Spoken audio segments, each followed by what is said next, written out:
One of the most important things that you will need if you want to start a t-shirt or decal business from home, it's a good vectorizing software, but they can be very expensive.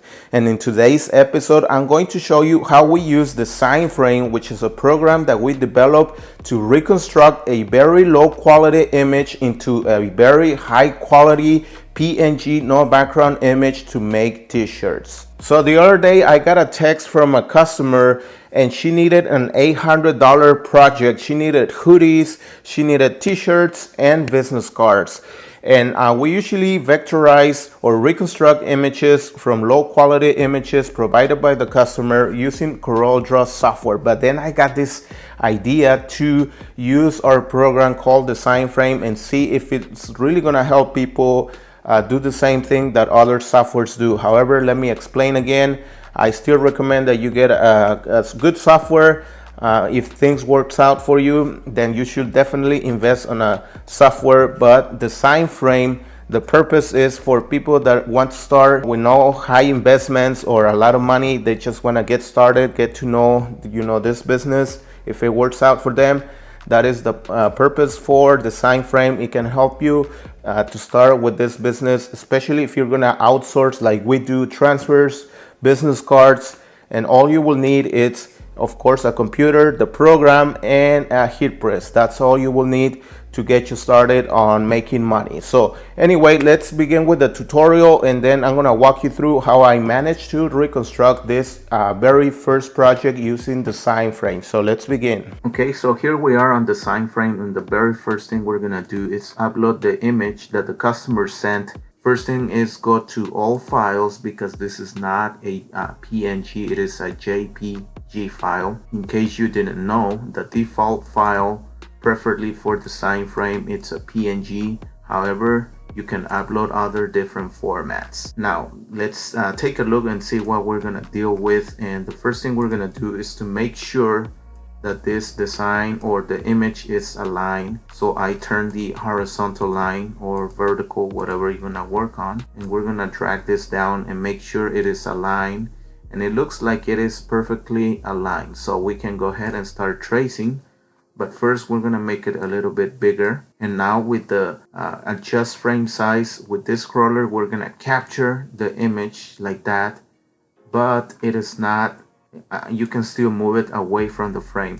So what you do in this occasion, let me show you. But first, let me select the file or the image and add some opacity, because we're gonna trace the image and we want to be able to see when we are tracing. So now we're gonna freeze the shape, and now you can see that you cannot move the design. Now we're gonna start Bezier, and we're gonna start tracing our image, and we're gonna start with the dot here, and then one here, and then one here. If you guys are not familiar with this tool, Bezier, many softwares have this tool.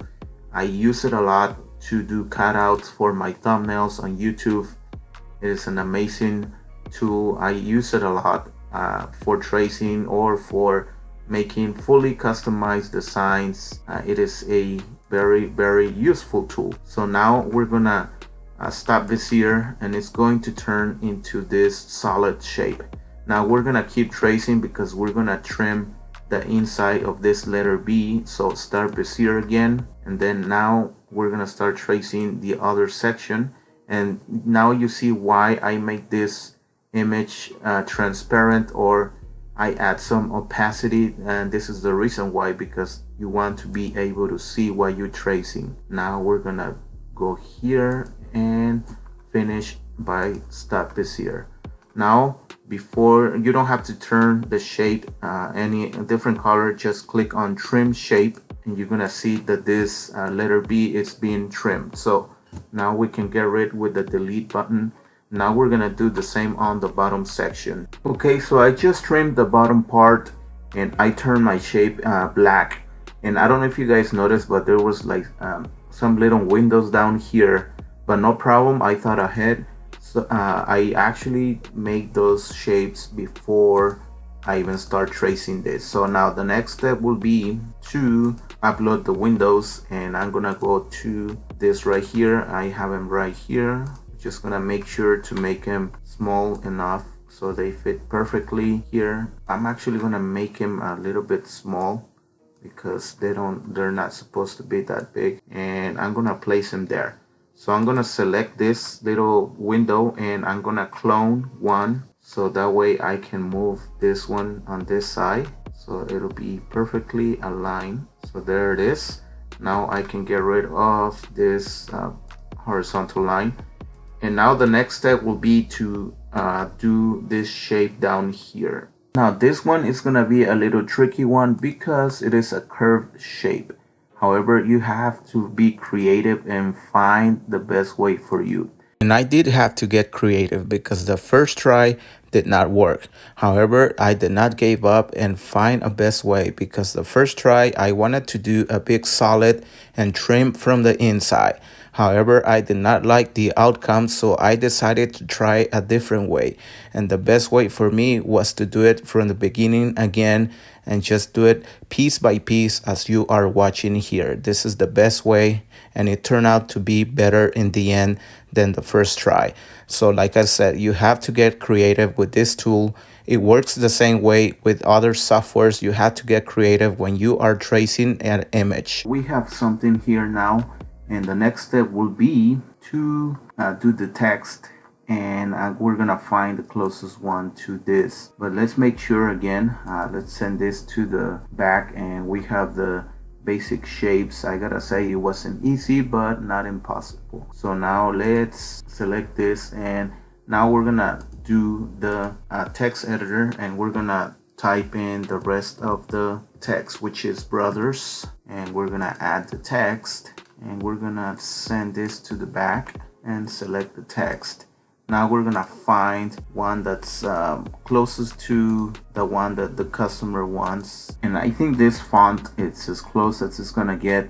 It's called Lexant. But now let's turn on the horizontal line and make sure it is properly aligned with the design, and now it is. We can move this a little bit to the right. Like I say, it doesn't have to be perfect, but the closest one. Now let's type in the rest, and I think I finally have the entire design. Now here comes the best part. We're gonna we're gonna unfreeze everything and select the PNG that we used to trace and delete. Now we have the entire design there, and the next step will be to download the image.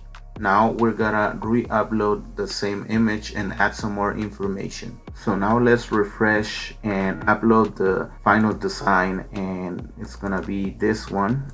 We're gonna make big because we're gonna add some more information, and we're gonna turn this yellow. So we're gonna do here because that's the color that the customer requested, and there's the main information. Now we're gonna make sure to align this perfectly because this is the same image that we're gonna use to send it for our screen printing transfer. So now we can make this perhaps a little bit bigger. There it is. I think that'll be good. So now the next step will be to fill in the information that's gonna go below the name of the customer and the phone number. That'll be the easiest part. Alright, so I think I got my whole transfer here, and I'm gonna go ahead and use the space for the smaller logos in the front, and I'm gonna just go ahead and make some clones just in case something goes wrong with one of them.